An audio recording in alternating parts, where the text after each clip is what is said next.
Basa nga dyan eh, okay. Oo, ipabasa mo para parinig nila. Di pa.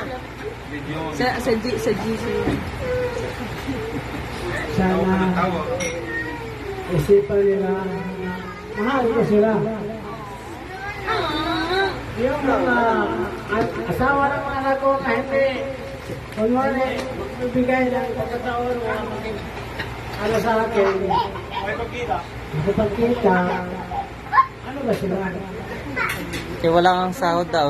Walang sahod.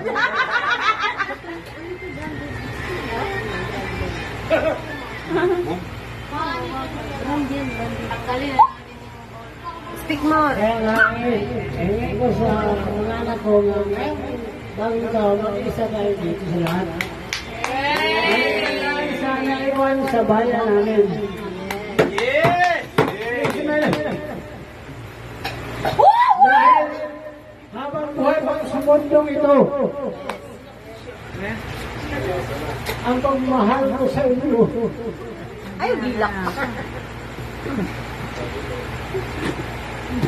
hindi ko maiwasan.